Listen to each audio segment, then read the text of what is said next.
kuri Aburahamu ukaza icyo kintu ko cyumva ubundi ni ukugeza imperuka ibaye kuko Aburahamu buriya muri we Kristo tayari mu rukiryi yari yagezemo duherwa umugisha muri Aburahamu. Kibazo aho kiri ko ku bwa Nowa Imana yarimbuye abantu benshi batizeraga igasigaza Nowa kuko yizeraga none uwo nguwo wizeraga umugisha uhita uruhererekane ku bahinduranye bazima na wa mukristo waje washushanyagwa na wa mwana w'intama babagaga none uwo Kristo yaje muri twe kubw'urukundo rwinshi buretse gato yaduhinduranye bazima kuko Kristo yaraje deni turanamwica tumaze kumwica agera hehe ikuzimu ageze kuzimu kuko ubugingo bwa Kristo bwifatikanyije natwe cyangwa bwivangavanze nka kuko ubugingo ari bumwe mu guhindura Kristo muzima kw'Imana natwe duhindukana nawe waba usoma ijambo ry'Imana waba utarisoma waba ubyumva waba utabyumva ikintu icyo ari cyo cyose kategoriye yose waba urimo muri iyi si upfa kuba igihe Adamu yaremwaga igihe mbese Adamu yaremwaga atarakora icyaha niba wari uri muri we wari uri muri Adamu icyo gihe uri umwana w'Imana kuko abangaba nibo Kristo yapfiriye. Icyo kintu kucyumva kubera ko hano muri 20 inshingano za Aburahamu icyo Bibiliya izivugaho cyangwa se icyo Bibiliya izitwerekaho wakwibaza uti kubera iki inshingano za Aburahamu kwangu kugira ngo iki kibazo cyumve neza se cyangwa ugisobanukirwe nuko duhera ku itangiriro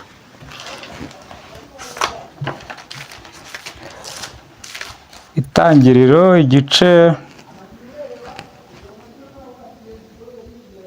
cya 3 umurongo wa 21 itangiriro igice cya 3 umurongo wa 21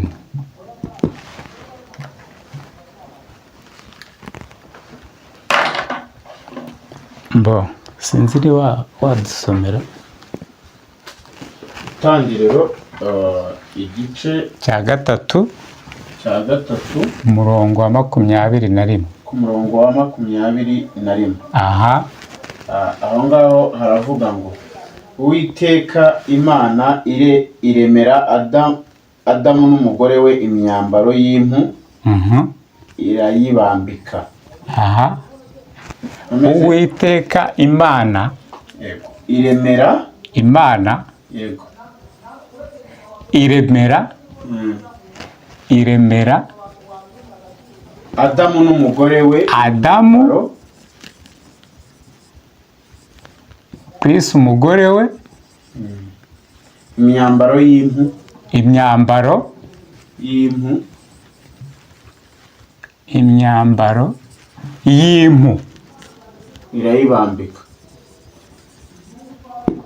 irayibambika.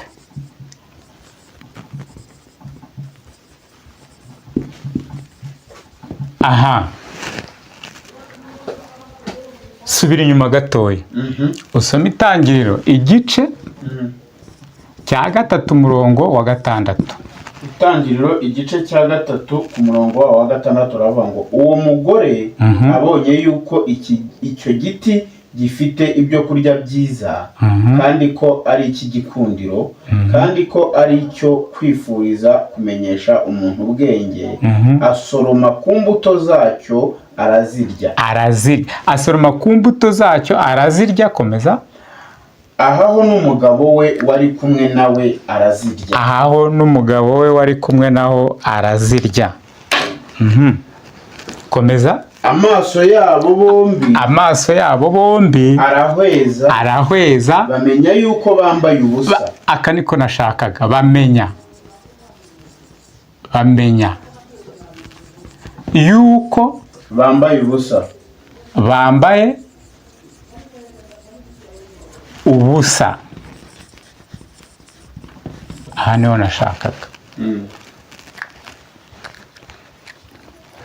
Ni ukuvuga ngo Adamu n'umugore we ku gice cya 3 umurongo wa 6 bakoze icyaha. bamaze gukora icyaha, cyaha gituma bambara ubusa. Soma hasi twumve ko babivugamo. Badoda ibibabi by'imitini biremeramo ibicocero. Aha, Imana ku murongo wa 21 ije, Bibiliya itubwiye yuko ibaremera imyambaro mu mpu, irayibambika. Urwo ruhu urumva ahantu ruvuye? Abangaba badoze ibicocero, Imana yiraje iremye uruhu, ukwanga ibambitse imyambaro y'impu. Urwo ruhu urumva ahantu ruvuye? Imyambaro y'impu, do igitambo.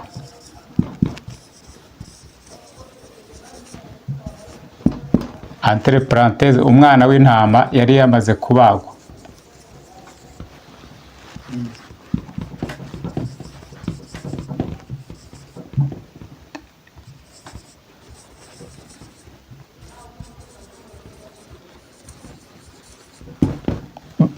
Bambara cyangwa se bambikwa impu, imyenda y'impu cyangwa se uruhu rw'igitambo kibatambiwe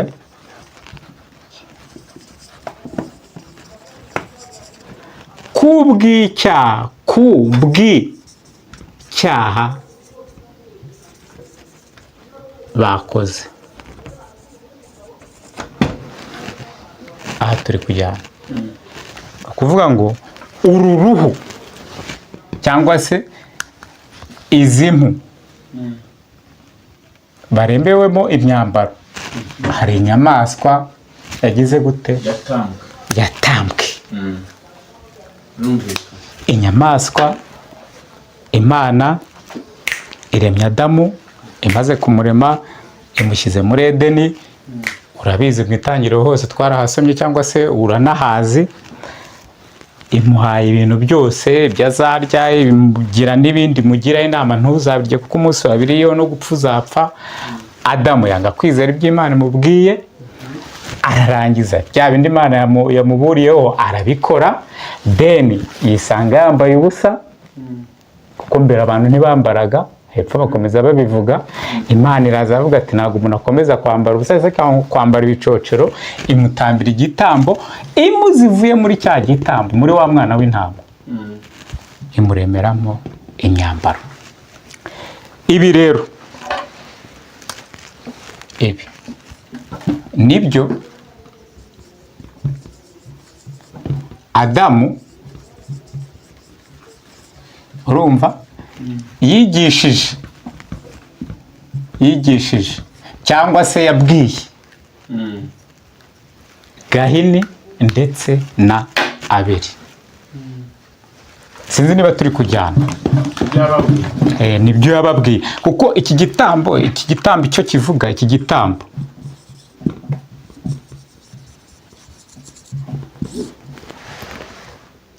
ni icy'umwana w'Imana uzaza kugira gute? Kuba cungura kubw'icyaha bamaze gukora.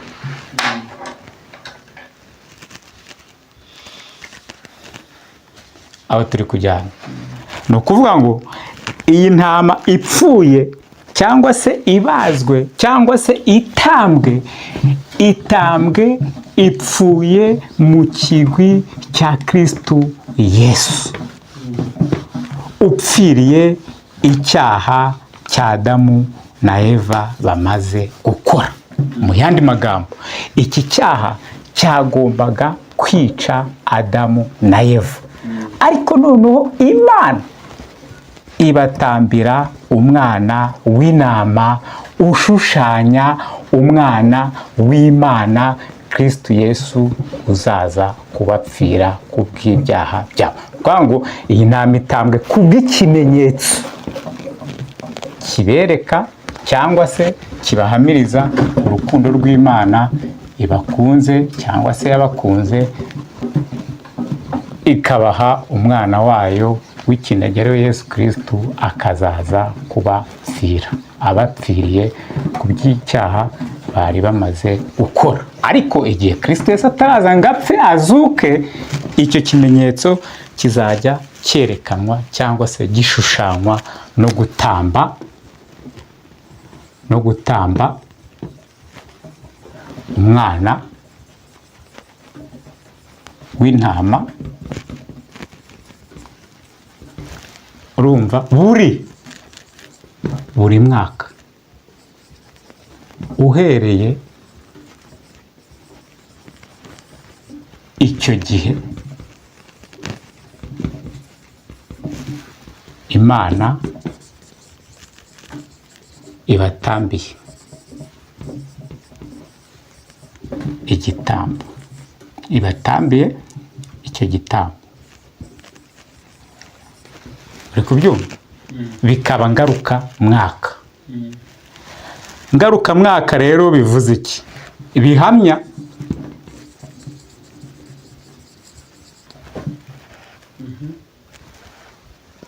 icyaha cya Adamu.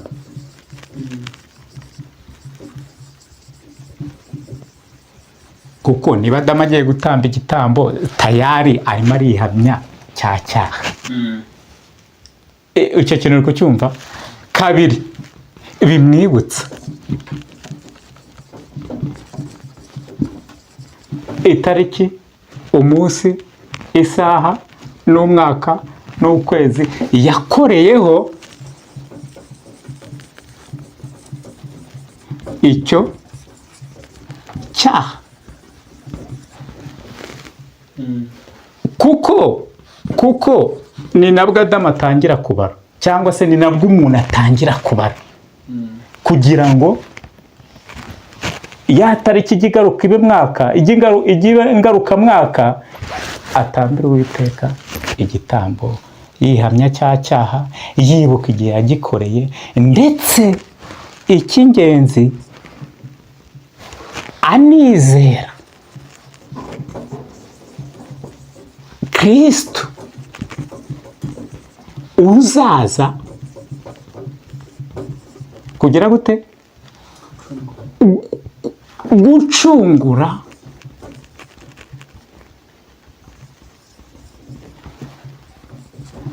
icyo cyaha. Icyo cyaha. Aha turi kujyana. Aha hari ikibazo waba ufiteho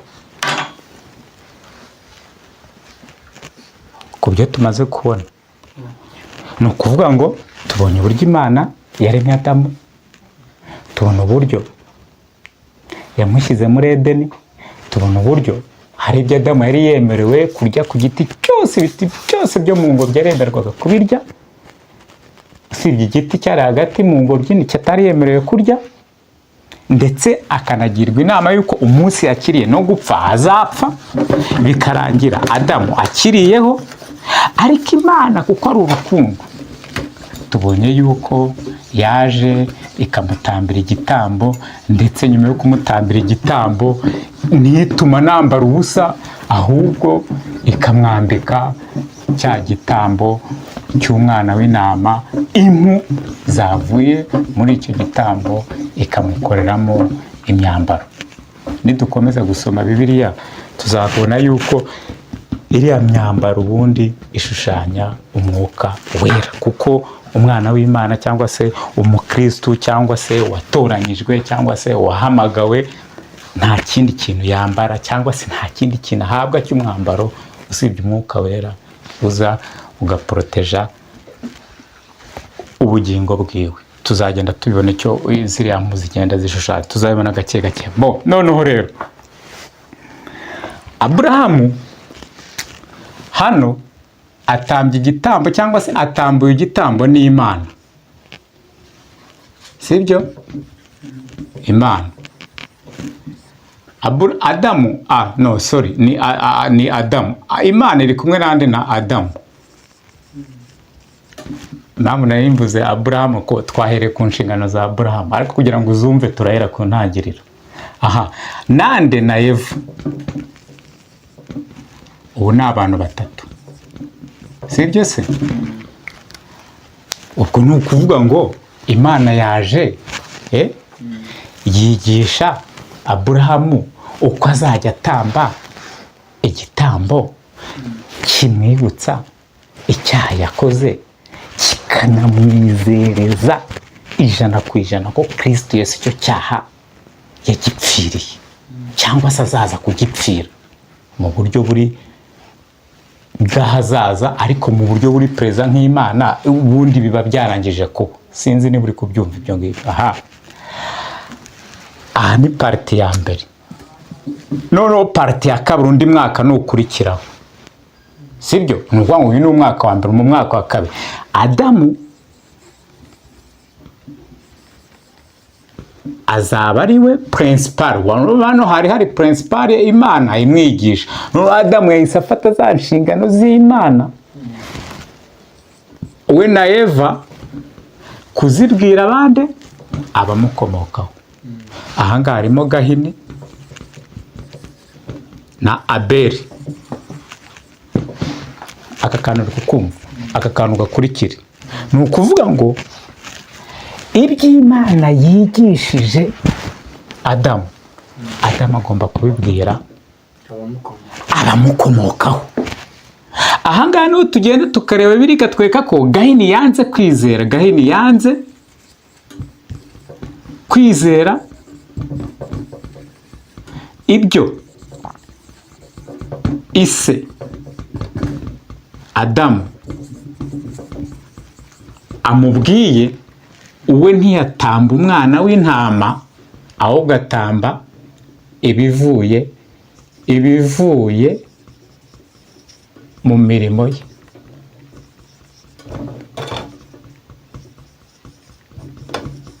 Urumva ibyo we akoze biri opposite cyangwa se bibusanyije n'iby'Imana yeretse. Aha hantu uri kumva icyaha kirimo. Bivuze ngo icyaha cya Gahini yagiye imbusane n'iby'Imana yavuze. Ese ibi bintu uri kubyumva? Iki kintu uri kucyumva? Abeli kubera kwizera we si byahereye ahubwo yafashe n'intama akajya zorora, kandi kiragiye abantu ntibaryaga inyama, ntibanywaga n'ayo mata. Ariko we kubera kubona ya nama agahita yibonamo umwana w'Imana. Mbese we ntabwo yabonaga intama ngo ayibone nk'intama iyi ngiyi yo mu ishyamba y'inyakukore zabaga mu ishyamba nyine, sibyo se? Ahubwo yarayibonaga agahita yibonamo umwana w'Imana, agahita yibona igihe ari kumwe n'intama yibereye kumwe n'umwana w'Imana. Noneho ibyo biramurenga, aragenda ahubwo atangira kuzorora. Abeli yorora intama kubwo kwizera. Urumva? Kubwo kwizera, kugira ngo buri mwaka uko utashye atambire cya gitambo cy'umwana w'intama Uwiteka. Aka kantu uri kukumva? Ni ukuvuga ngo Abeli yagendeye mu mujyo w'iby'Imana yabwiye Adamu, kandi iki gitambo kiri kuvuga nde? Kristo Yesu. Gahini agendera mu mujyo w'ibyo yibwiye.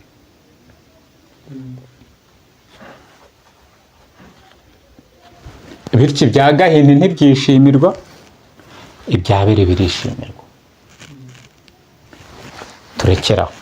Icyo nashakaga kukwereka inshingano za Aburahamu. Turacyakomeza ariko duhereye ku itangiriro.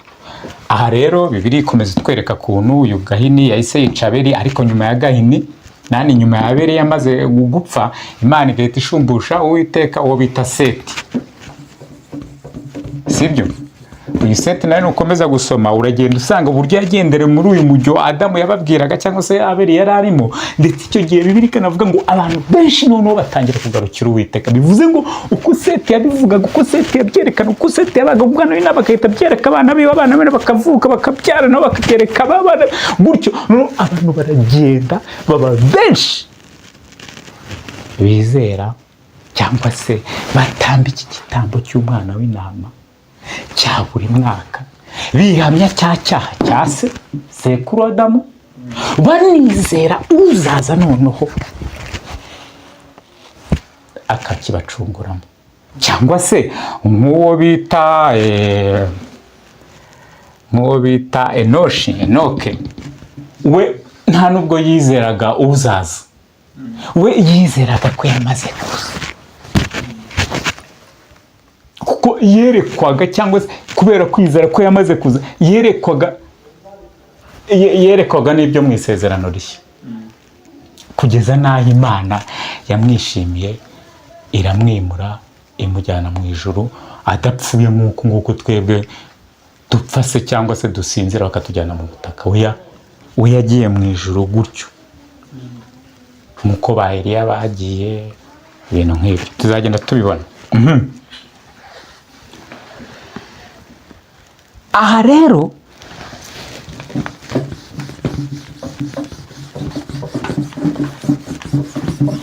aha hantu humve, cyangwa se nugira ikibazo ujye umbwira ati hagararaho simpumvishije, kuko turi kureba inshingano za Aburahamu, kandi wibuke ko Aburahamu ari sekuruza w'amahanga yose. Mu yandi magambo, mu buryo bwa kwizera, nawe Aburahamu ni sokuruza wawe. Icyo bivuze rero nta kindi, niba inshingano za Aburahamu wazimenye, urumva ujya gutera uburezi arabwibanza, ariko ako ntakaba gaciyemo ubundi nawe urabyumva. None se ubundi reka nkubaze, wajya ku meza ukarura inyama nziza ukayirya udahereje umwana wawe?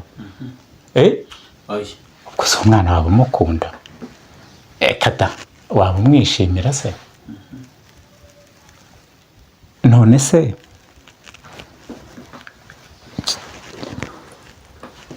waba hari akantu wenda umugore yaguhishe, n'urugero ufite umugore ukajya hariya ukagereka akaguru ku kandi imfura yawe iticaye hariya, wasomaho se utamuhereza? Kuko igihe uri kumuhereza ureba n'uburyo afata umukenke, ukamubwira ati si uko bafata umukenke. Ubwo ururimi ndi gushaka kuvuga uri kurwumva, nazanye mu buzima bwacu busanzwe, ariko se uba usobanukiwe ijambo ry'Imana, usobanukiwe uko icyaha cya Adamu cyakozwe, undi wo kubibwira ubundi ninde?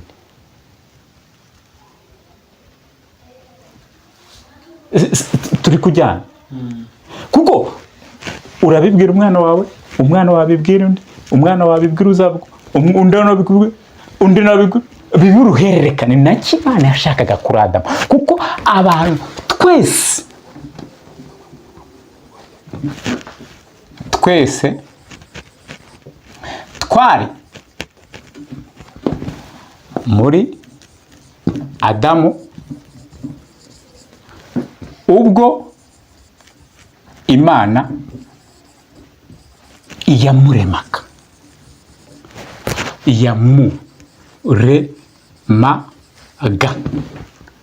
ni ukuvuga ngo yaremye umuntu umwe ariko urimo na benshi. Ibyo biri muri Malaki 2:15. Malaki 2:15. Malaki dorari hano hafi y'isezerano rishya. Malaki 2:15. Dore ngaho adusomere. Malaki 2 cyangwa se uhisomere ngenda hasi. Malaki 2:15 aravuga ngo mbese ntiyaremye umwe ntiyaremye umwe naho yari afite umwuka usagutse. uretse uribuka ko umuntu ari umwuka Yego. ntabwo ari icyo giporoporo ndeba inyuma cyangwa se ikinange mfite yari afite umwuka usagutse. usagutse ni ukuvuga ngo benshi soma Abaroma igice cya 5 ngira ngo hari n'umurongo wa 18. Abaroma 5:18. 18 ngira ngo niho hari ibyo Pawulo avuga ukuntu icyaha cyakozwe n'umwe ariko kikagira ingaruka kuri bose. Impamvu cyakozwe na Adamu kikagira ingaruka kuri bose ni uko twari tumurimo. Mu yandi magambo nibyo ra cyangwa umurongo nawibeshye. Niyo ndumva ariho bitangirira. Haravuga ngo nukorera igicumuro cy'umuntu umwe. Iki gicumuro cy'umuntu umwe cyateye ko abantu bose cyateka abantu bose kuko bose iteka tureba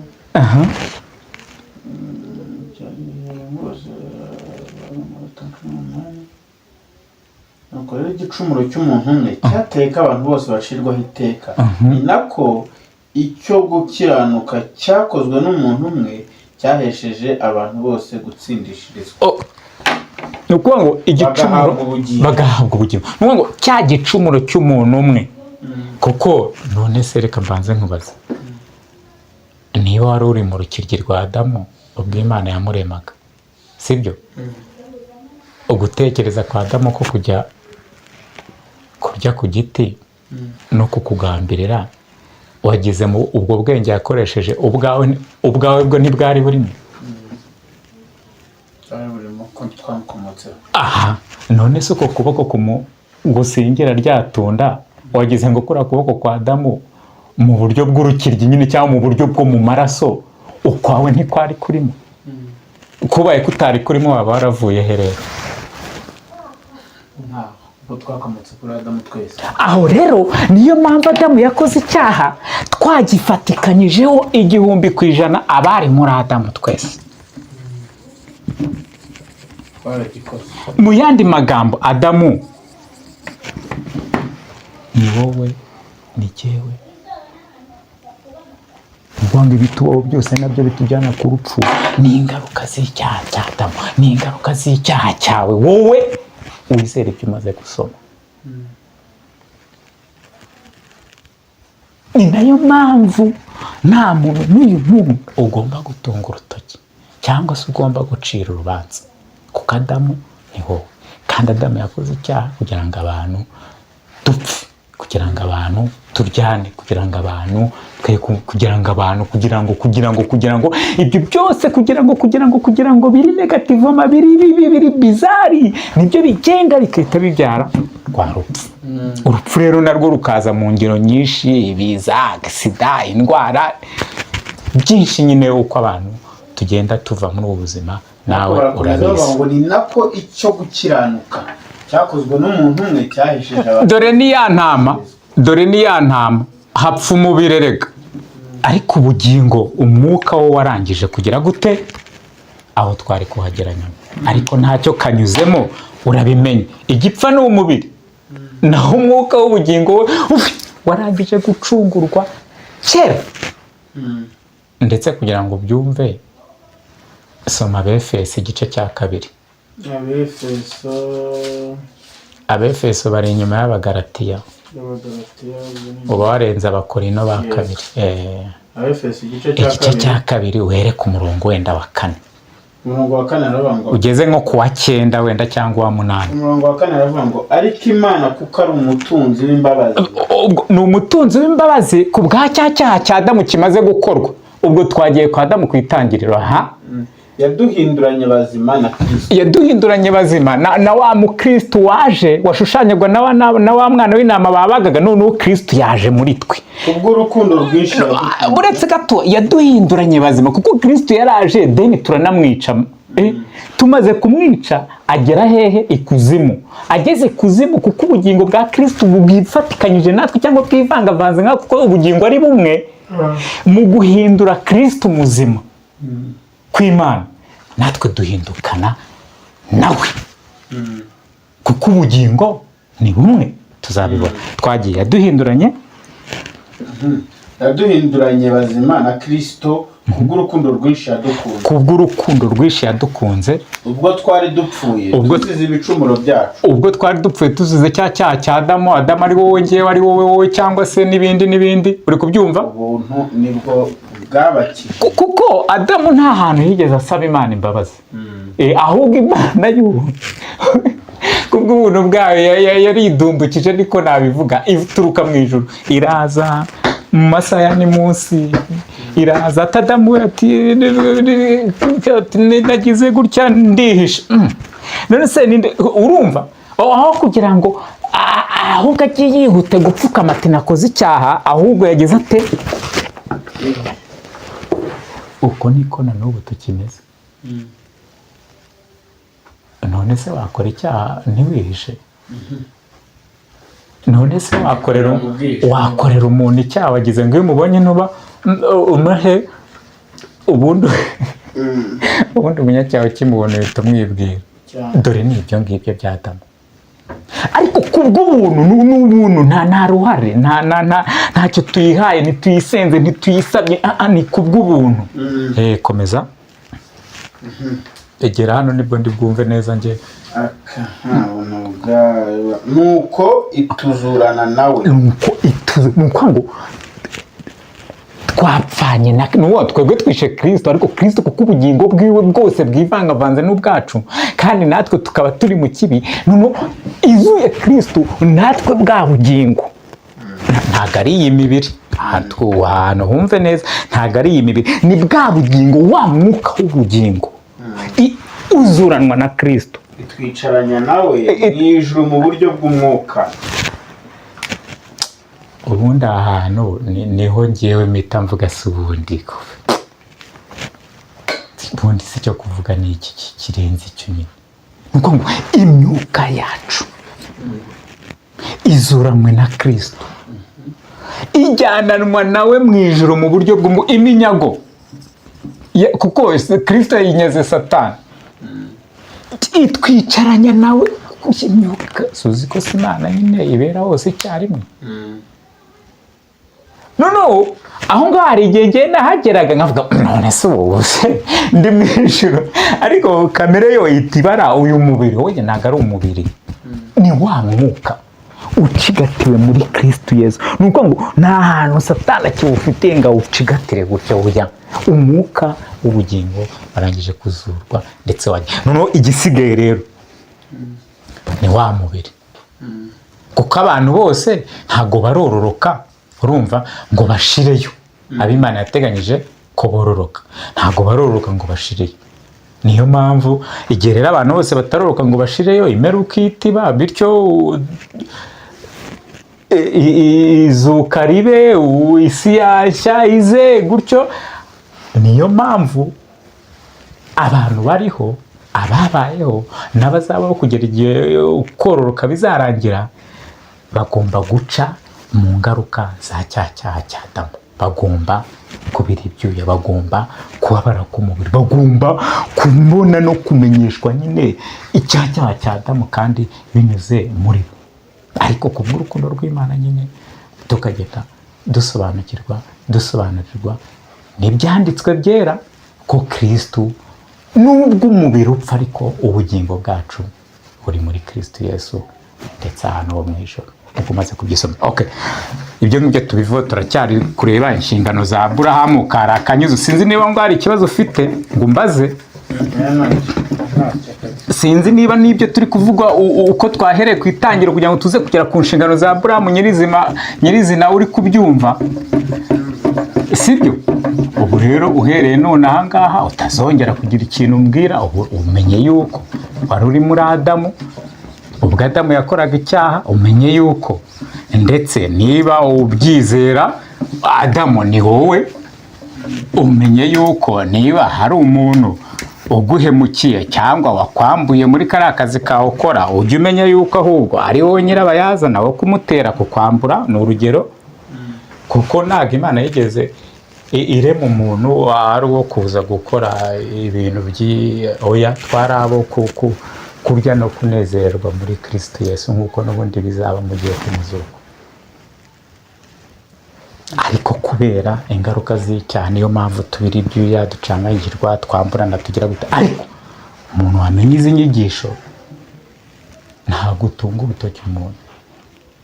Uratunga urutoki umuntu kandi ubizi neza, ubisobanukiye neza ko ari mu ngaruka z'ibyo wamuteye muri Adamu. Kuko we ntarabimenyeshwa, aba yabimenyeshejwe ahubwo yanavuga ati se runaka ndamwambura ubundi nshya narura iki, sibyo? Ako karagaciyemo. Ariko tugende rero. Ubwo ubonye kuntu Imana yigishije Adamu iby'igitambo, Adamu akabyigisha abana biwe ari we Gahini na Abeli. Uyu akaza gupfa, uyu nguyu aracyariho. Akaza kuvuka uwo bita Seti, sibyo? Uyu akabikomeza ku ruhererekane rw'abamukomotseho, ndetse n'abandi Adamu yabyaye, kuko nyuma ya Seti Adamu yabyara abana b'abahungu n'abakobwa. Ntabwo birivuga umubare, ariko bigaragaza ko ari abantu benshi cyane, ko Adamu yapfuye ari mu myaka muri za 930 nasi nibuka na 30 yuzuye cyane 30 n'ingahe, uko ari muri za 900. Myaka rero igera muri za 900 umuntu yarabyaye abana benshi. Ariko bakatubwira ko kubw'uyu Seti abantu bakomeje kugendera mu mujyi wo gutamba cya gitambo cyuzaza gucungura isi buri mwaka. Uko umwaka utashye bikaba ingaruka mwaka, bikaba ingaruka mwaka, uruhererekane buri muryango. Noneho rero iyo dusomye Itangiriro igice cya 6 guhera ku murongo wa mbere nko kugeza nko ku wa 10, ngira ngo niho babivuga. Bibiliya itugaragariza ko isi, banza ukurikira mbere yo gusoma, isi yuzuye abantu.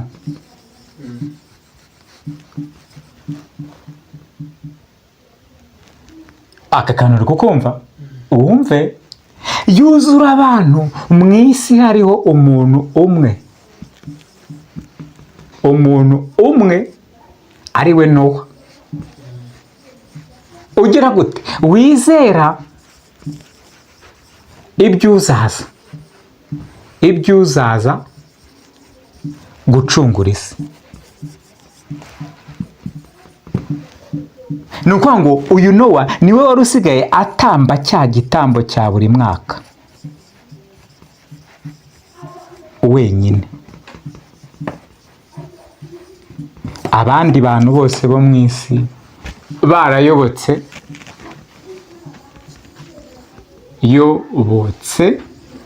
urumva, indi myizerere ya kamere yabo, cyangwa se bihimbiye ya kamere ivuye muri bo.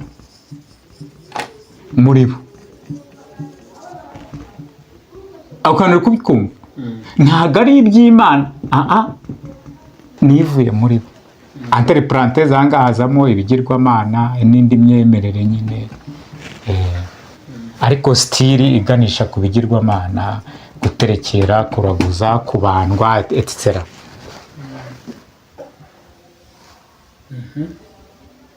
Ako kantu uri kukumva? Ariko isi yari yigize ite?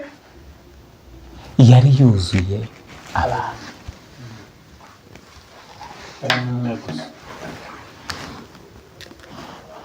Imana irareba iravuga iti rero aba bantu se sa nk'uhasoma wumve.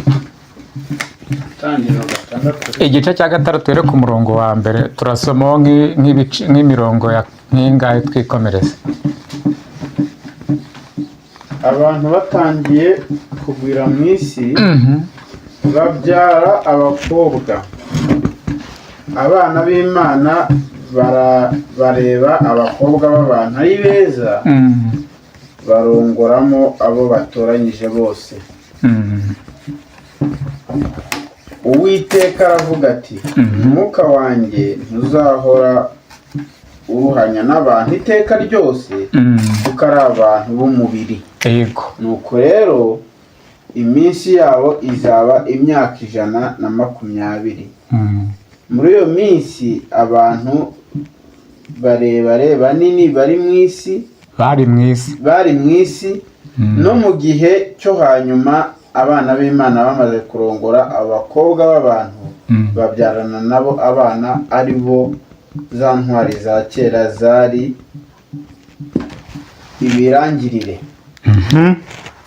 Kandi Uwiteka abona yuko ingeso z'abantu zari mbi cyane mu isi, kandi ko kwibwira kose imitima yabo itekereza ari kubi gusa iteka ryose. Uwiteka yicuza yuko yaremye abantu mu isi, bimutera agahinda mu mutima. Uwiteka aravuga ati, nzarimbura abantu naremye, mbatsembe mu isi, uhereye ku muntu n'inyamaswa n'amatungo n'ibikururuka n'inyoni n'ibisiga byo mu kirere, kuko nicujije yuko nabiremye. Ariko Nowa agirira umugisha ku Uwiteka. Uru ni rwo rubyaro rwa Nowa. Nowa yari umukiranutsi, yatunganaga rwose mu gihe cye. Nowa yagendanaga n'Imana, kandi yabyaye abahungu 3. rekeraho nibyo nashakaga. Nowa agirira umugisha ku Uwiteka. Kubera iki rero?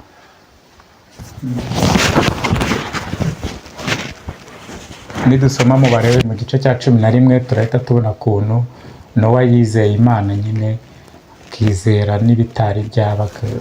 Urumva? Kubera kwizera uzaza na cya gitambo kimuhamya ko ari umunyabyaha, ariko kinamuhamiriza uzamucungura cyangwa se wamaze no kumucungura, bimutera kugira umugisha.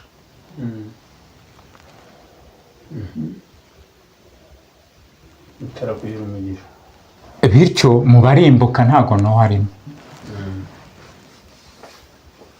Ako kantu uri kukumva? Ahangaha najyaga majijwa cyane, bitewe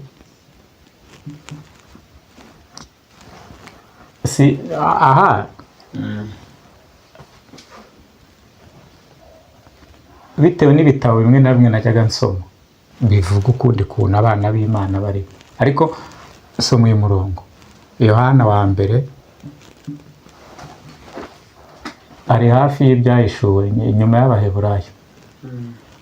Yohana wa mbere igice cya 3 umurongo wenda wa mbere, dukomezaho turi busanga abana b'Imana bariho n'ikibahesha kuba abana b'Imana, turarekeraho. Yohana wa mbere igice cya 3 were ku murongo wa mbere. Sorry. Komeza. Nimurebe urukundo ruhebuje Data wa twese yadukunze, rwatumye twitwa abana b'Imana. Kandi niko turi. Yego. Nicyo gituma bisi batatumenye. Batayimenye. Yego. Bakundwa, ubu turi abana b'Imana. Uko tuzamera ntikurerekana. Icyakora icyo tuzi ni uko Yesu niyerekana tuzasa nawe, kuko tuzamureba uko ari. Rekeraho.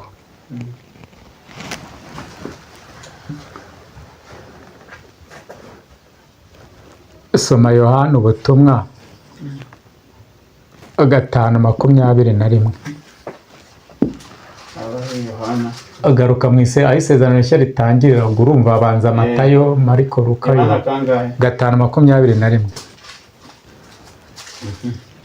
Yohana 5:21 avuga ngo 5:21. Egera hino nibwo ndibukumve neza. Nkuko se azura abapfuye akabaha ubugingo, niko n'umwana aha ubugingo abashaka. Buretse soma 26. Urumva umwana atanze ubugingo. Komeza. Atamba 26 aho ngaho nyine atanze ubugingo. 26. Kuko nkuko Data afite ubugingo muri uwo ni Kristo, nkuko Data afite ubugingo muri be, niko yabuhaye umwana ngo abugire nawe. Ni ukuvuga ngo Imana ifite ubugingo ibuhaye Kristo. Kristo nawe hano muri 21 abuhaye umuntu. Imana ibyaye Kristo, Kristo wabyaye umuntu. Dore rero yuko impamvu twitwa abana b'Imana ni kubwa Kristo Yesu, kubwo ubugingo bwa Kristo Yesu dufite, kubwo gupfirwa n'amaraso ya Kristo Yesu dufite, kubwo gucungurwa no gutsindishirizwa n'igitambo cya Kristo Yesu. Nibyo bitwita, nibyo biduhesha kwitwa abana b'Imana. Ubwo akangaka impamvu kaje munagira ngo umpereke abana b'Imana ni bande. Ndumva ari abana b'Imana ari abantu bose baba ku isi. Umuntu uwo ari we wese ndumva ari umwana w'Imana. uretse gato nibyo abana b'Imana ni abantu bose bari muri Adamu ubwo Adamu yakoraga icyaha. Isi yose se ari utarakomotse kuri Adamu. Ibyo tuzabibona wikwihuta. Ni ukuvuga ngo kuko abo bantu bose bari muri Adamu ubwo Adamu, cyangwa se abantu bose bari muri Adamu bw'Imana yamuremaga ataranakora icyaha, abo ni abana b'Imana kuko ni nabo Kristo Yesu atsindishiriza. Waba usoma ijambo ry'Imana, waba utarisoma, waba ubyumva, waba utabyumva, ikintu icyo ari cyo cyose, kategoriye yose waba urimo muri iyi si, upfa kuba igihe Adamu yaremwaga, igihe mbese Adamu yaremwaga atarakora icyaha, niba wari uri muri we, wari uri muri Adamu icyo gihe, uri umwana w'Imana kuko aba ngaba nibo Kristo yapfiriye. Icyo kintu uri kucyumva? Kubera ko hano muri 21 ubugingo bwaba the same n'ubugingo bw'abariya bari muri bwa Kristo Yesu ari muri 26, sibyo se?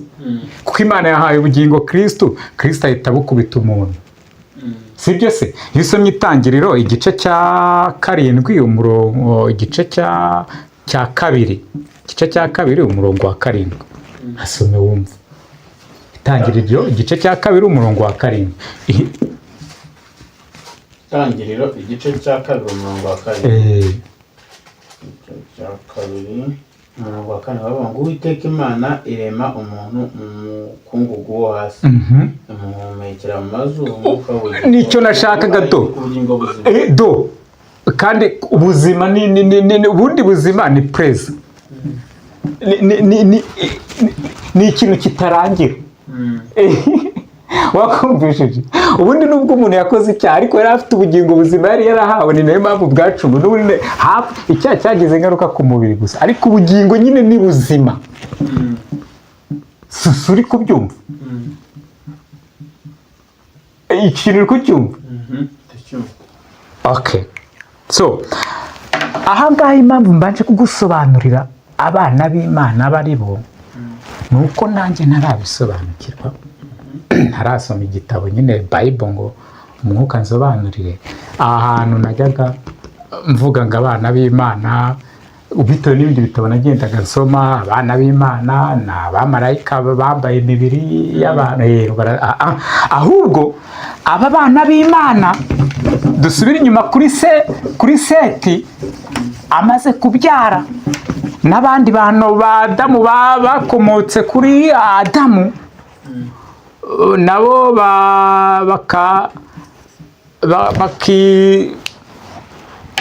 bakagenda bizera nyine igitambo cy'uzaza.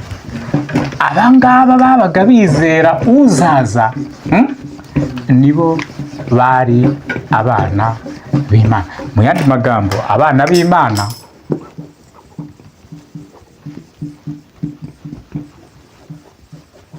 mu isezerano rya kera, urumva, nabizeraga uzaza kugira ate? Kubacungura, ni entre parenthèse Kristo Yesu. Abangaba ni abana b'Imana. Noneho muri uyu munsi abana b'Imana mu isezerano rishya, urumva, nabizera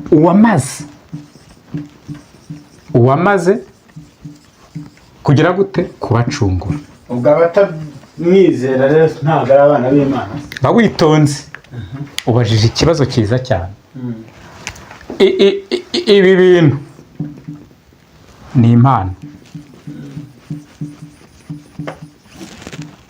Kandi iyi mpano kubera ingaruka z'icyaha cya Adamu cyagiye kidutatanya kitujugunya hirya no hino mu bintu bitandukanye. Ntago abana b'Imana bose bayihawe, kuko harimo kubatirizwa, tuzabibona kubatirizwa. Umugore akabatirizwa umugabo we, ugasanga umugore arizera iyo mpano yarayihawe, umugabo wapi. Ariko kuko umugabo n'umugore ari umubiri umwe, bose babaye abana b'Imana. Wabyumvishije? Ugasanga umugabo arizera, umugore ntiyizera, ariko kuko umugore n'umugabo ari umubiri umwe, bose babaye abana b'Imana. Abase umwe niba yizera undi atizera, urumva bari bubyara abana bameze gute? Bari bubyara abana nabo bera. Uyu umwe rero wizera washatse umugabo utizera, n'abana niyo baza batizera, ariko baba bamurikiwe. Nuko intama za Kristo zigenda zitarurwa. Soma wenda Abakorino ba mbere igice cya 7, ariko banza usome igice cya 15 umurongo wa 29 ngira ngo. Abakorino ba mbere 29. Niba bitabaye bityo ababatirizwa abapfuye bazagira bate? Nashakaga akajambo ababatirizwa bapfuye bazagira bate. Kuko uyu muntu wabatirijwe n'umugore we cyangwa wabatirijwe n'ababyeyi be, niba apfuye umwuka urigishwa. Wabibonye? Ukigishwa rero na wa wundi wa Kristo wagupfiriye nyine, ugahinduranwa nawe muzima. Tugaruka rero kuri abo Bakorino ba mbere igice cya 7, ugaruka inyuma.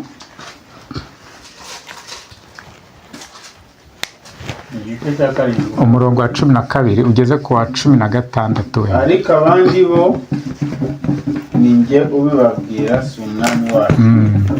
Mwene data niba afite umugore utizera, kandi uwo mugore agakunda kugumana nawe, ye kumusenda. Kandi umugore ufite umugabo utizera, nawe akunda kugumana nawe, ye kwahukana n'umugabo we. Umugabo utizera yezwa kubw'umugore we. Buretse ako kandi umugore utizera yezwa kuko umugore n'umugabo ni umubiri umwe. Komeza urangize ugere ku bana, niho nshaka kurangiriza. Iyo bitabaye iyo bitameze biramutse, abana banyu baba bahumanye. Bitameze bityo abana mwabyara baba bahumanye. Ariko none soma neza. Ariko none dore ni abera. Nushaka kurekeraho.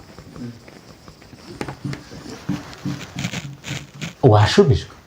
Ni ukuvuga ngo umugore utizera yezwa kubw'umugabo wizera, bakabyara n'abana bera. Aba bana ntago bera kuko bizera, kuko ukwera barakuvukana.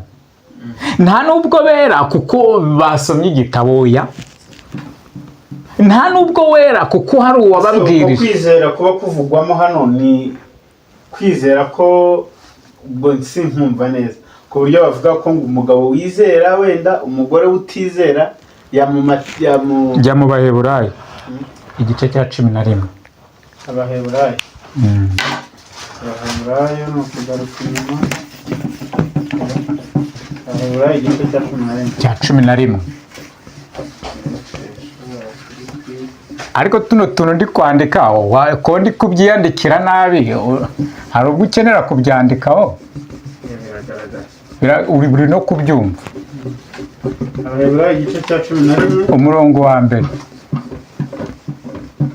Kwizera ni ukumenya rwose ibyiringirwa, udashidikanya ko bitazaba, kandi niko kuduhamiriza ibyo tutareba ko ari iby'ukuri. Icyatumye abakera bahamywa neza nuko bari bagufi. Kwizera niko kutumenyesha yuko isi yaremwe n'ijambo ry'Imana. ni nacyo cyatumye ibiboneka bitaremwa mu bigaragara. iyo ukomeje ukagenda bahita barondora ba bantu bose ba Abeli ba Aburahamu n'abandi n'abandi. Ariko icyo nashaka kukubwira, warumbajije kwizera, ni ukuvuga ngo twizera ko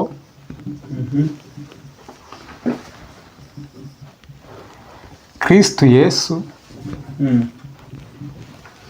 yapfiriye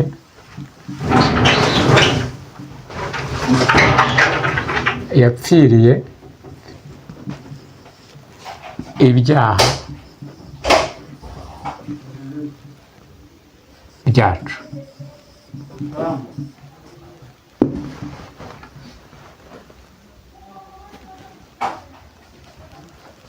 Aha,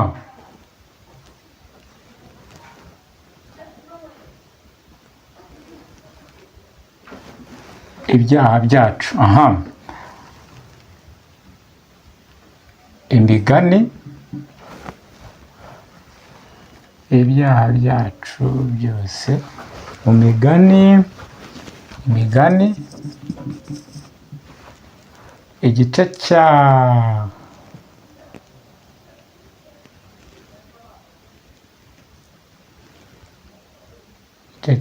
Gahera 12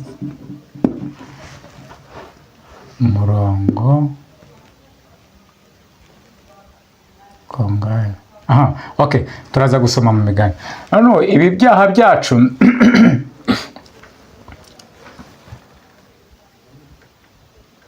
ku bwa Kristo, uyu ni Kristo, nandikaga akantu ujye umenya ko ari Kristo, kubwe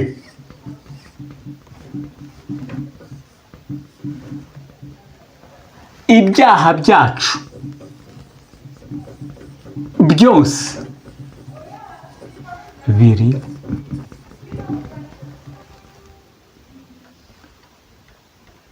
mu gitambo.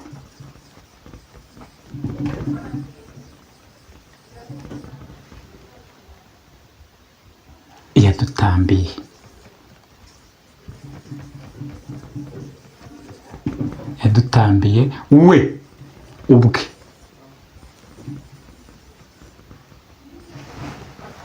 Ni ukuvuga ngo imbere y'Imana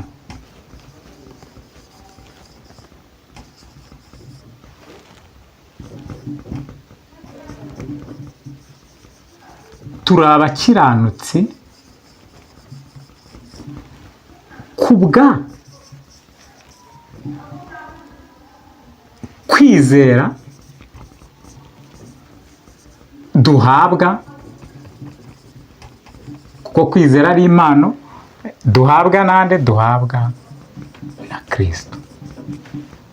Abaroma igice cya mbere umurongo wa 17. Kuvuga ngo kugira ngo ube umukiranutsi imbere y'Imana, kugira ngo ube uwera imbere y'Imana, kugira ngo ube umwana w'Imana imbere y'Imana, nuko ubiheshwa na kwizera guturutse kuri Kristo Yesu nk'impano y'ubuntu bw'Imana. Aha, ni ukuvuga ngo mu magambo make twizera ko Kristo Yesu yapfiriye ibyaha byacu, kandi yabipfiriye rimwe bibe by'iteka ryose. Icyo kintu uri kucyumva? So hagati yacu n'Imana, hagati y'aba bantu bari muri Adamu ubwo yaremwaga n'Imana, ibyaha byacu biri ku gatwe kandi ka Kristo Yesu. Ibyaha byacu biri mu gitambo cya Kristo Yesu ubwe kuko niwe witambye. Uri kubyumva?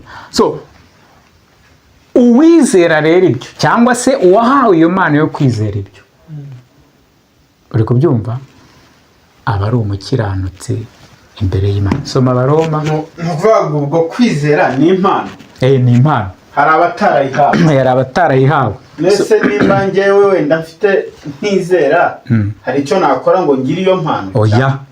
Soma Abaroma igice cya 9 umurongo wa 16. Abaroma. Ni impano y'ubuntu ndetse kuko impano umurongo wa 16. Nicyo gituma bitaba ku bushake bw'umuntu cyangwa ku mwete yabikirira. Ku mwete abigirira, ahubwo biva ku Mana ibabarira. Ibyanditswe byabwiye Farawo biti. Nushaka rekera. Icyo nashakaga kukwereka, buri impamvu mbajije iki kibazo, ntago wari wumvishe kubatirizwa. Wowe wigira ubwoba wenda kuko uyu munsi wa none tutangiye gusoma Bible, ushobora kuba ugihuzagurika nyine ari ibintu utumva ugahita uvuga ati ndimo. Ibyo si no kuba ufata umwanya ukavuga ati reka ncukumbura ibyanditswe, ibyo ubwabyo hari icyo bihumuriza umutima wawe. Rero wowe wijya kwihuta, wijya guhangayika, wijya kugera. Nakubwiye ko umuntu wese wari uri muri Adamu niyo kuko kwizera ntago kawe bari abantu bose bari muri Adamu. Ariko se Imana ntubona kuntu ihuza abantu bagashakana? None se niba Imana ibona yuko wowe wabwirwa ibyanditswe ntubyemere, isaguha umugore ubyemera.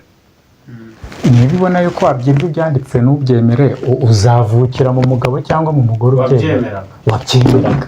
Ufite ikihe kibazo none? Ahubwo reka tumenye urwo ruhererekane paka kugera ku mperuka. Ikindi kibazo ufite ni iki? Igicumuro cyazanywe n'umwe gitera abantu bose urupfu, undi araza sefini, ntabwo wabyisomeye.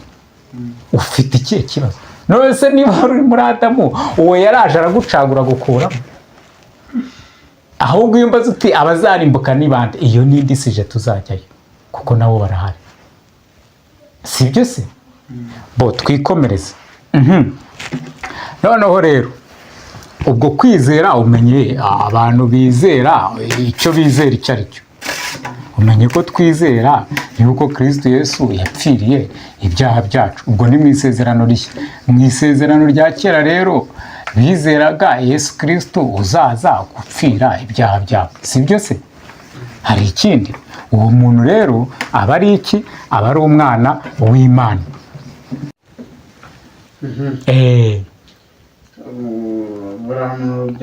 Nyamara Imana. Oya, tangira uwo murongo. Ndanavuga uwo murongo urangije kuwusoma. Nuko rero byasezeranijwe Aburahamu n'urubyaro rwe. Nyamara Imana ntirakavuga iti imbyaro nko kuvuga benshi, ahubwo iti urubyaro rwawe, nko kuvuga umwe ari we bimwe nakubwiraga kare. ntiburi Aburahamu ahamagarwa, Kristo Yesu yarangije kugera mu rukiryi mu maraso ya Aburahamu. Ako kantu ko kumva ni ukuvuga ngo rero rwa rubyaro rwe rw'umubiri rurimo rurabwirwa, ese muri twe muzi turimo? Ese muzi impamvu yatugiyemo? Agahita ahera ku itangiriro, kuko byose Imana iba yabimubwiye.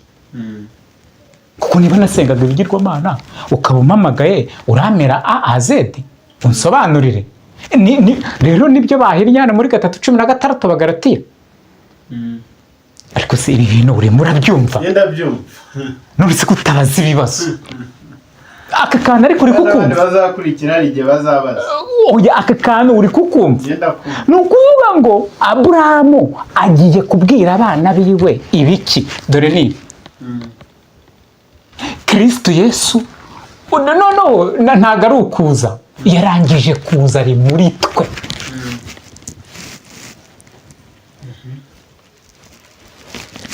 Yahageze, ari muri twe, ari muri jye. Kuki Kristo Yesu yaje rero akahita bakubita icyaha cya Adamu, akaza akagera kuri n'uwo buryo abantu banze kwizera. agahita bakubita ibya Nowa ari nabo bakomokaho. Uburyo isi yuzuye abantu batizera. None Imana yamamagaye, uri kubyumva, ngo ngewe mbibwire mwebwe.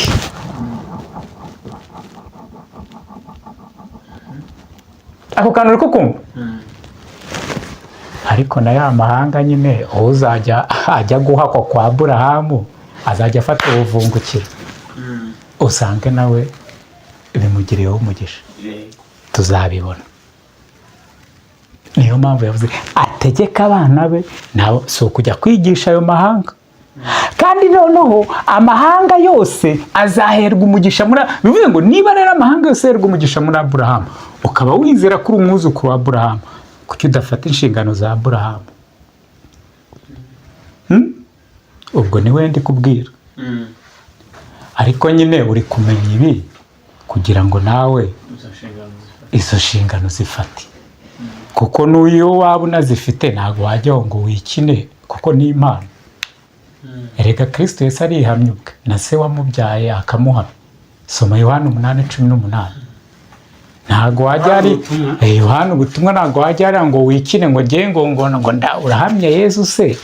Yesu uramuhamya aza mwari muri kumwe. Kristo ubwe. Yohana 8:18.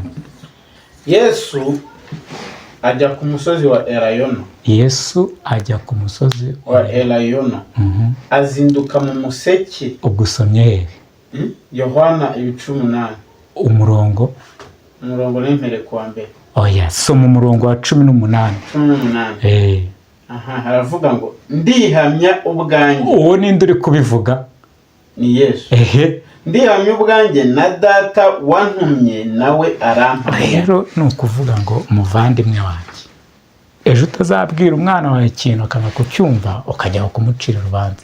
Ejo hatazagira n'undi muganira ukumva ntabyumva ukajya kumucira. Oya, niba utarabihawe niyo wateka ibuye rigatuta, ntabwo izo nshingano wazifata. Uri kubyumva? Ariko niba warabihawe, niyo wabyiyunze inshuro 1000, izo nshingano birangira ziba. Kubera yuko nuko wabwe ibyanditswe byera kubatizera nyine ni ubupfu. Uri kubyumva? Ariko kubahamagaye batoranyijwe ni ubwenge bw'Imana. Ijambo ry'Imana nyine kubatizera n'ubu, ariko kubahamagaye batoranyije nyine ni ubwenge bw'Imana n'imbaraga z'Uwiteka. Twagiye twikomereza. Noneho rero igihe cyose twahereye tuvuga itangiriro, tuvuga ibya Adamu, tuvuga ibya Nowa, tugera ku bya Aburahamu, dore akantu twashakaga naka ari nako kakadushorejeho. Kuvuga ngo icyo umenye cyangwa se icyo utoyemo none aha ngaha ni uko Aburahamu atahamagawe ngo ajye kwigisha rubanda rwari rwuzuye isi, ajye kwigisha amahanga yose. Yahamagaye ngo yigishe abo mu muryango we, bya bindi yigisha abana biwe, ntabwo ari abana biwe mu rugo rwe. Noneho byandi yigishije abana bo mu rugo rwiwe, kuko bazakurikiraho ni uruhererekane ngo kugeza igihe Imana izasohoza ibyo yamuvuzeho byo mu Bagalati, kugeza igihe Kristo Yesu noneho azabaziramo ku mubiri. Wabyumvishije? Nabo babibwira abandi, gutyo. Noneho rero Kristo Yesu naza yabajemo. Soma Efeso igice cya 2 umurongo wa 11. Efeso 2:11. Wumva ahantu y'amahanga arokokera. Efeso igice cya 2 umurongo wa 11. Haravuga ngo nuko mwibuke yuko kera mwebwe abanyamahanga ku mubiri, abo abakebwe n'intoki, ni Aburahamu, abo abakebwe n'intoki ku mubiri bita abatakebwe. Ni ukuvuga ngo aba Aburahamu nyine kuko bari bafite isezerano ryo gukebwa, andi mahanga yose ntabwo yakebwaga. Aba barabanenaga rero, cyari kizira kuri bo. Icyo kintu kucyumva. Noneho wumve Kristo Yesu cyamuzanye aha mwibuke ko icyo gihe mwari mudafite Kristo. mwibuka ko icyo gihe mwari nuko ayo mahanga, kuko Aburahamu inshingano ze ni abana be n'abo mu rugo rwe. Andi mahanga nta Kristo afite, barakibereye mu bigirwamana. Uri kubyumva? Barakibereye mu kurya ingurube, mu kurya bya bindi byose bibaberewe babujijwe byose. Barakibereye mu byose, bo barabyemerewe, nta n'amategeko bagira. Ababuze ibyo bintu nyine. Komeza. Ngo mwibuke ko icyo gihe mwari mudafite Kristo, mutandukanijwe n'Ubwisirayeli. Babivuze muri difera. Mu yandi magambo, Ubwisirayeli harimo Kristo, amahanga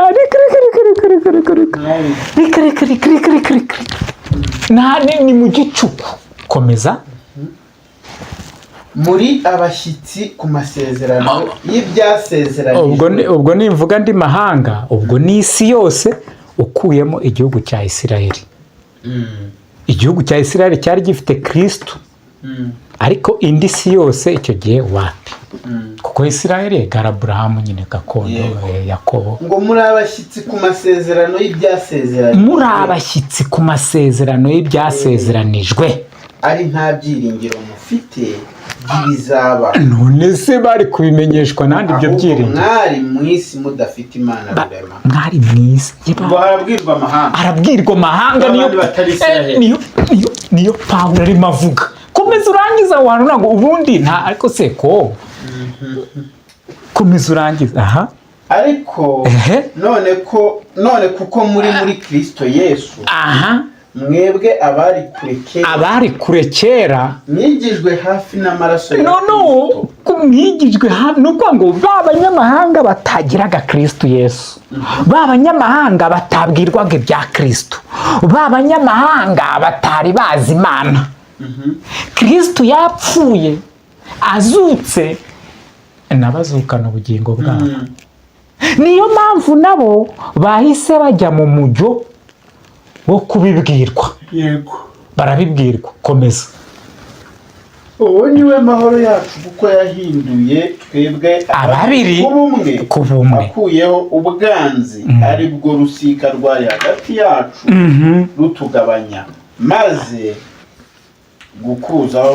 amaze gukuzaho amategeko y'iby'imihango umubiri we, kugira ngo babiri barememo umuntu umwe mushya muri we, ngo azane amahoro. Ni ukuvuga ngo abanyamahanga nta mategeko bagiraga, Abisirayeli bagiraga amategeko y'iby'Imana. Nubwo Kristo arimo n'uburi byose, uburyo nidusoma Abalewi tuzayibona, mbese Bibiliya yose nituyizenguruka, urumva uzagenda ubibona byose. Ariko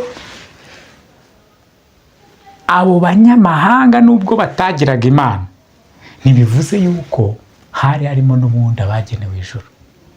Kristo rero aje apfuye azutse, urumva akuyeho rwa rusika rubatandukanya n'Abisirayeli. Ariko kuba abagize umwe muri Kristo Yesu, ntabwo muri buhinduka abazungu.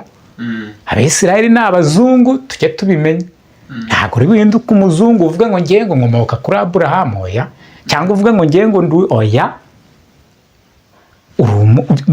Aho waba uri hariho hose mu gihugu runaka icyo ari cyo cyose, kuba wigijwe hino ni mu buryo bw'umwuka, ntabwo ari mu buryo bw'umubiri ngo urahita uhinduka Umwisirayeli.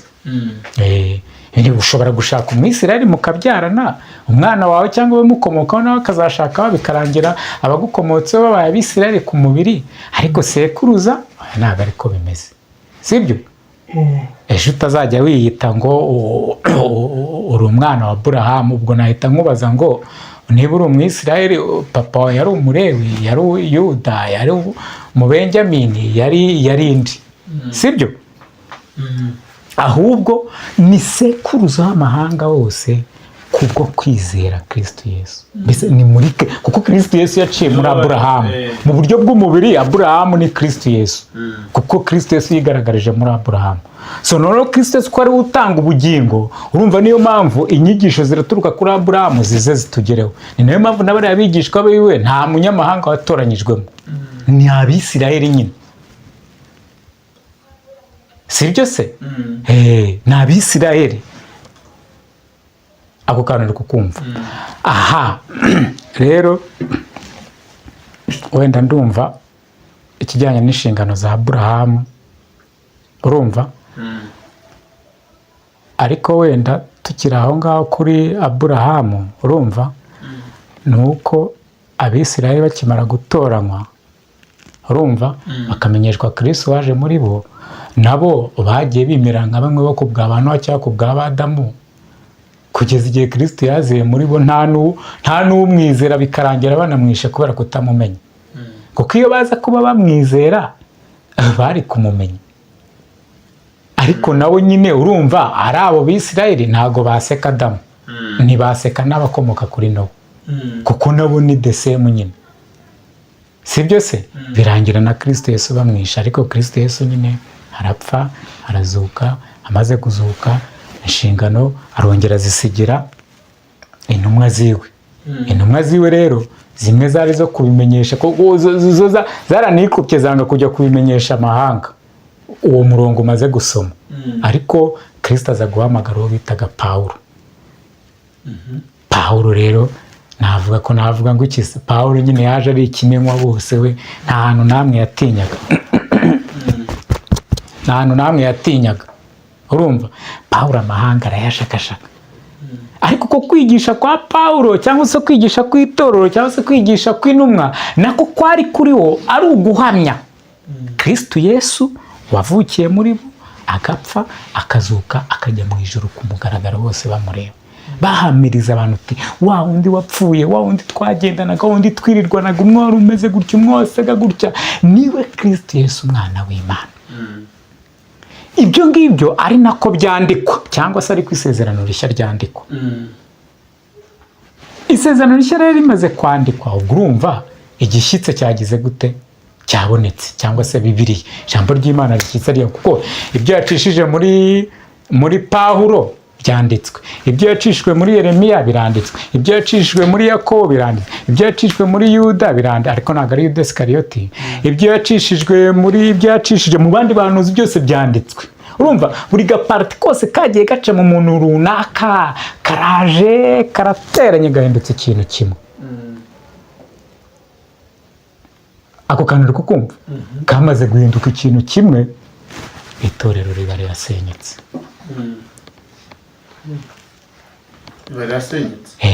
Tayari urumva za nshingano nyine zafatiye kuri wa muntu wumvishije, wageze ku rugero rw'igihagararo cya Kristo cyo kwizera.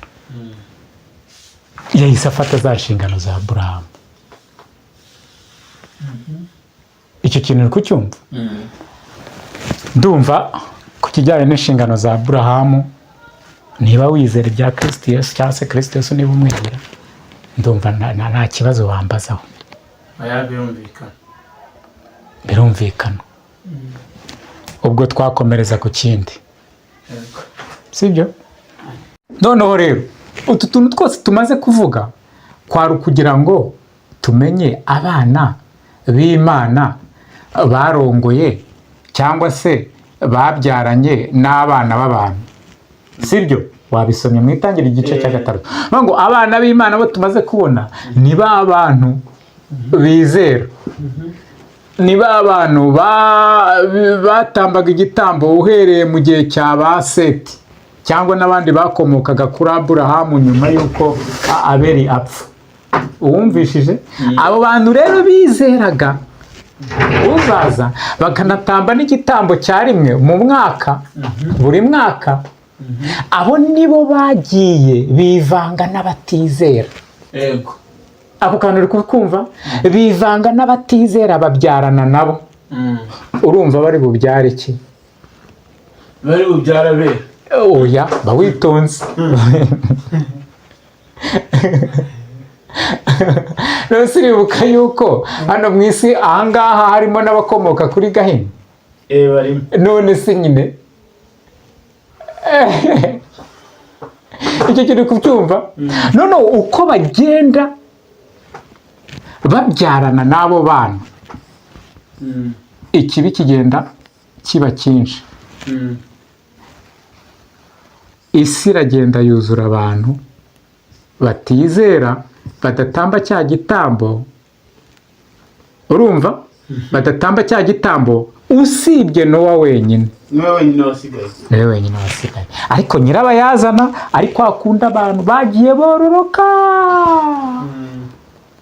bakagenda abizera. Urumva ubwo abizera bagendaga baba, niba njyewe nizeraga nkahita ndongora umugore utizera, abana turi bubyarane, wa mugore arabita bajyana mu yindi myemerere yiwe, abana nabo bazafata imyemerere gutyo. Ubwo kumva niba ntunze abagore urumva barongora abo bashatse bo, ugasanga umugabo wenda ageze nk'abagore senkane ni urugero.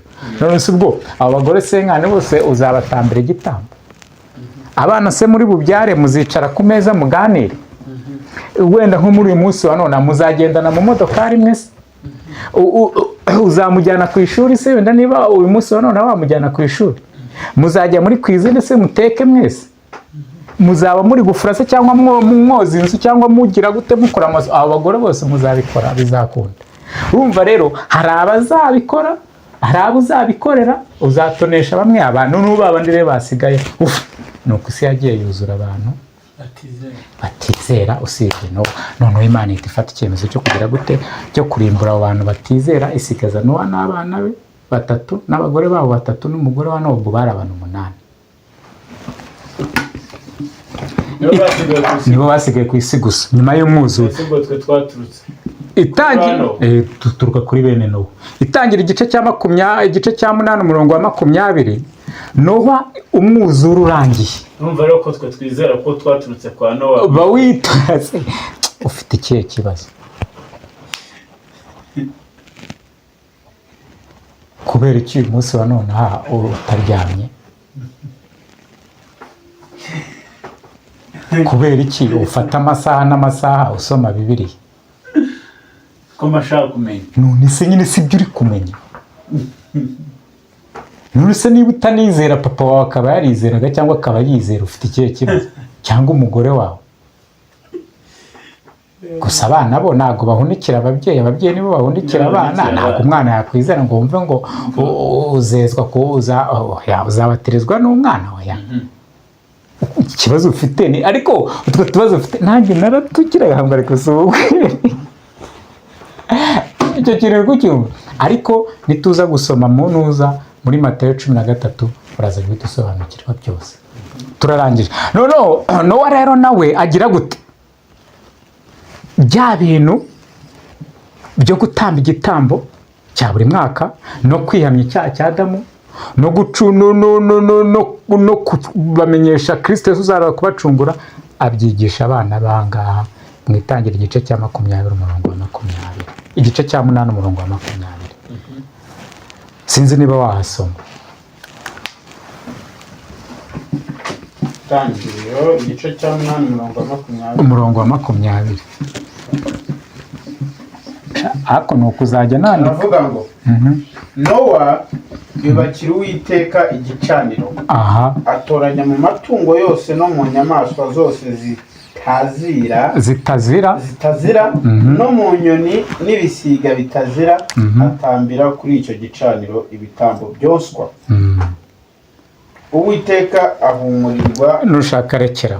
Ndumva nyine Nowa umuntu wizera Imana, umwuzure wararangiye, bineza nyine by'urukundo rw'Imana biramusaga, abubatse igicaniro, abashyizeho inyamaswa zitazira, arangije ubwo abana be barimo baramureba n'abakazana biwe. Umugore we yari asanzwe abizi n'abana ariko bari bafite ubuvungukira kuko sibwo bwa mbere yari atambye, ariko nibwo bwa mbere yari atambye umwuzure urangiye. Urumva ahabwa ati rero bana banjye, dore byagenze gutya na gutya, bigenda gutya na gutya, Uwiteka ajya kumbwira gukubaka inkuge, dore impamvu byari niyi, nuko abantu bari buzuye mu isi, arabasobanura nk'ibi byose tumaze kuvuga. None rero uhereye uyu munsi, iyi tariki ya none hatuviriye mu mwuzure, namwe uzajya abyara umwana buri mwaka azajya aza gutamba igitambo, narangiza kugitamba abyigisha umwana we, umwana we azabyara abyigisha uwo azabyara abyigisha. Urumva Uwiteka yashigaje Nowa kugira ngo abazamukomokaho bose batambe icyo gitambo kugeza igihe Kristo Yesu ko kazazira. Ariko siko byagenze, kuko Imana yahamagaye Aburahamu mu isi, nta muntu n'umwe wari ugitamba icyo gitambo. Mu yandi magambo, mu isi nta muntu n'umwe wizeraga wari uriyo, kuko na Aburahamu ubwe, isoma Yosuwa 23.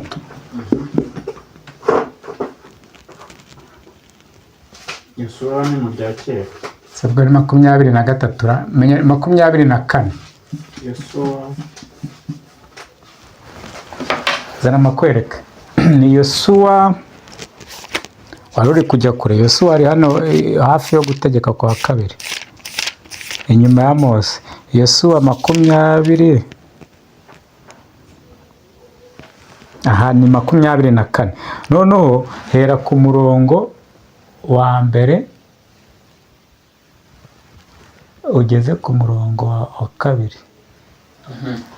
Yosuwa 24. Ni umurongo wa mbere n'uwa kabiri, ariko iyo ukomeje ukagenda Yosuwa bari gusobanurira abo bantu b'Abisirayeli.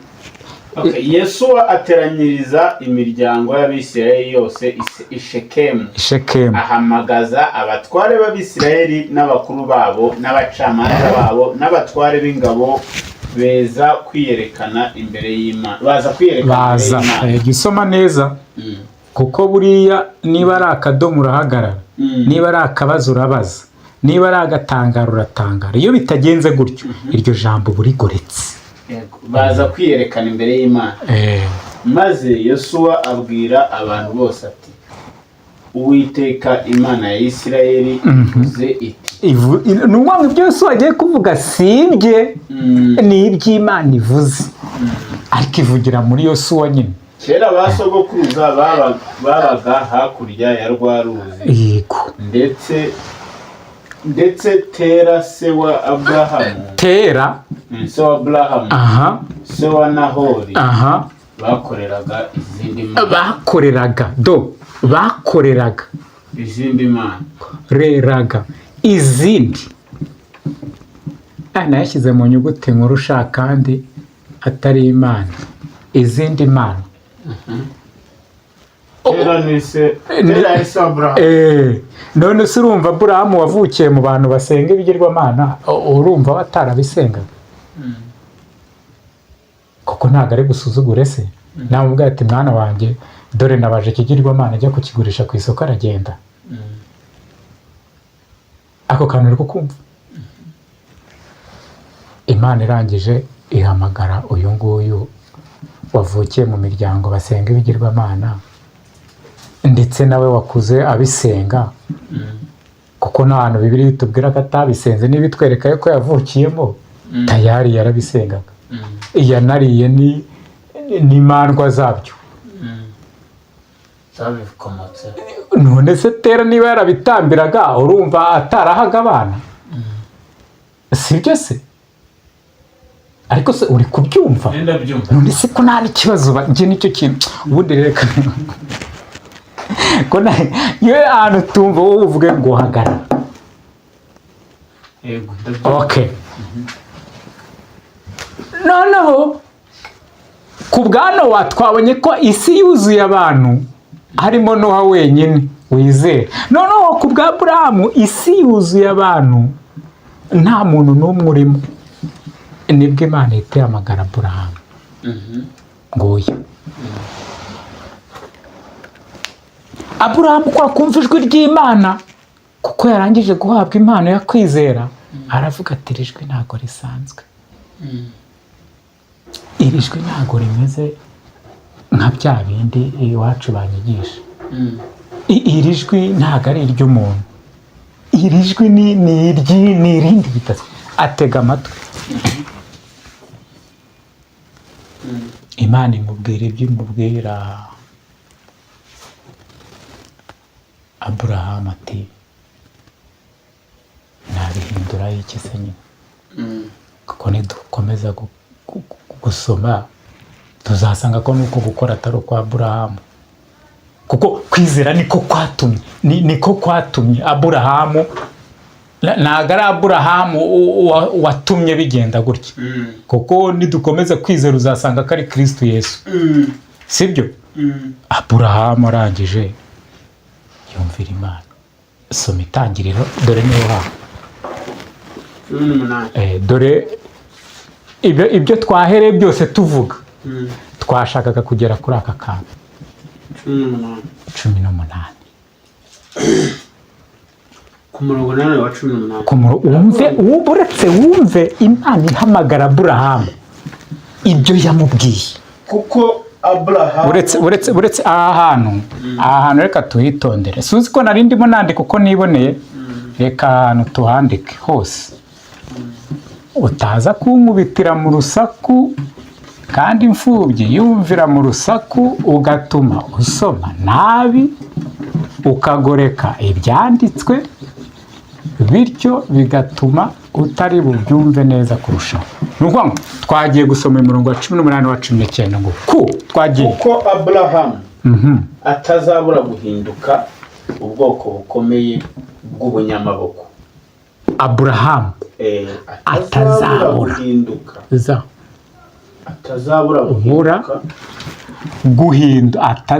guhinduka ubwoko bukomeye bw'ubunyamaboko. Ubwoko bukomeye bw'ubunyamaboko. Bukomeye bw'ubunyamaboko. Kandi amahanga yose yo mu isi azaherwa umugisha muri we. Kandi amahanga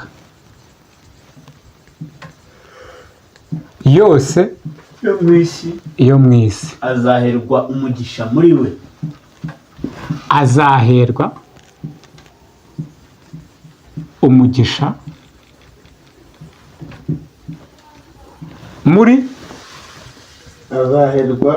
muri we. Uretse gatoya,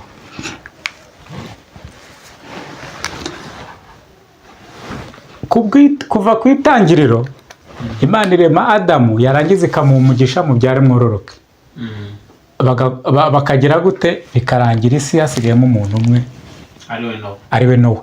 Nowa yamara gutamba igitambo nawe Imana ikamuha umugisha. Urumva, ni ukuvuga ngo uhereye kuri Aburahamu kugera kuri Nowa abantu baherewe umugisha muri Adamu. Uhereye kuri Nowa kugera kuri Aburahamu abantu baherewe umugisha muri Nowa. Ako kantu kumve, none Aburahamu akomoka kuri Nowa. None uhereye kuri Aburahamu ukaza, icyo kintu uri kucyumva, ubundi ni ukugeza imperuka ibaye, kuko Aburahamu buriya muri we Kristo tayari mu rukiryi rwe yari yagezemo.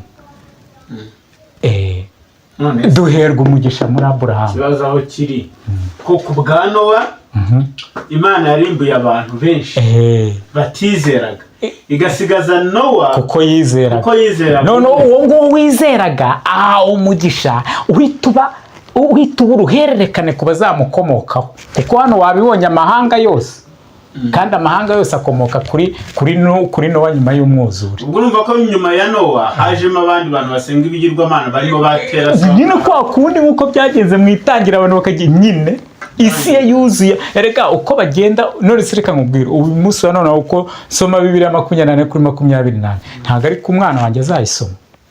None se ubwo urumva wazabyara bizagenda gute? Ni nayo mpamvu bihinduka impano, ntabwo ari ibintu umuntu yikreyamo. Ni nayo mpamvu undi yisoma cyangwa utayisoma, undi ubyumva cyangwa utamwumva utamucira urubanza. So abantu rero b'icyo gihe ntabwo twebwe bitureba ngo tubacire urubanza, ko urubacira arahari yaranarubaciriye, uri kubyumva? Ahubwo twebwe icyo tureba byagenze gute. Ntabwo rero bizeraga nyine, sibyo? Aka kantu uri kukumva, azaherwa umugisha muri we. Nuko ngo uhereye ku bwa Aburahamu twebwe kuko amahanga yose twebwe abari uyu munsi paka imperuka irangiye duherwa umugisha muri Aburahamu. Komeza urangize uwo murongo. Tugiye kuri 19. Kuko icyatumye mumenya buretse icyitonderwa. Iyi ni icyitonderwa.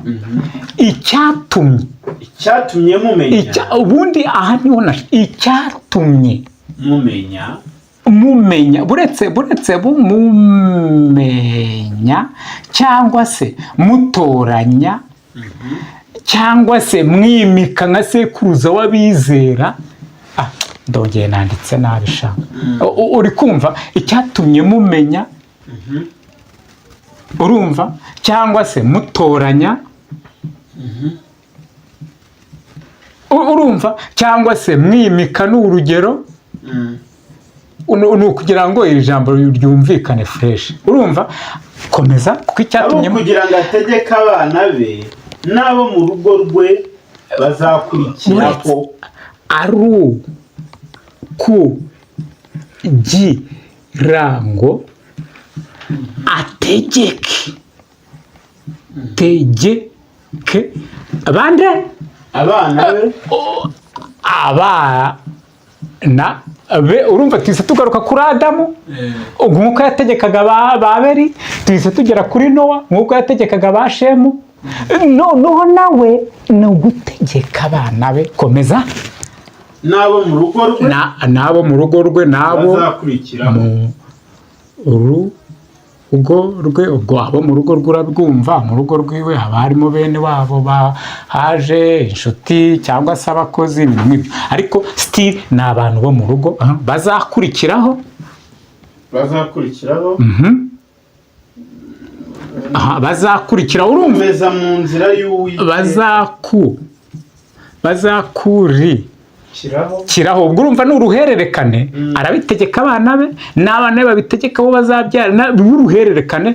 Gukomeza mu nzira y'Uwiteka, gukomeza bakora ibyo gukiranuka, gukomeza bakora ibyo gukiranuka, baca imanza zitabera, kugira ngo Uwiteka azanire Aburahamu ibyo yamuvuzeho. Ibyo yamuvuzeho. Soma Abagalatiya 3:16 wumva ibyo yamuvuzeho.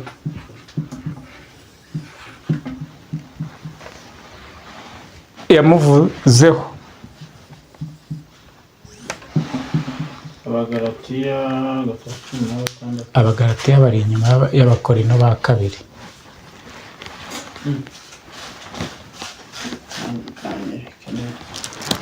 Apo ibi ngibi uzabifata ejo bundi. 3:16 dore ngaho. Abagalatiya 3:16 nuko rero ibyasezeranijwe Aburahamu n'urubyaro rwe. Uretse Imana ivuganye na Aburahamu imusezeranya ibintu ndetse imubwira kubitegeka abana be. Ntabwo imubwiye ngo ubitegeke murumuna wawe, ngo ubitegeke mukuru wawe, ubitegeke nde, ubitegeke umuturanyi, ubitegeke hehe, ubitegeke ayo mahanga, kuko isi nabwo yari yuzuye abantu.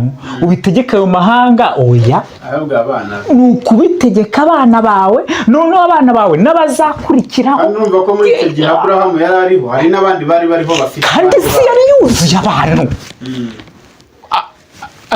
Ako kantu ni umwuka ukakubwira. Ako kantu ntabwo ariho. Twese ku isi ntabwo duturuka kuri Aburahamu.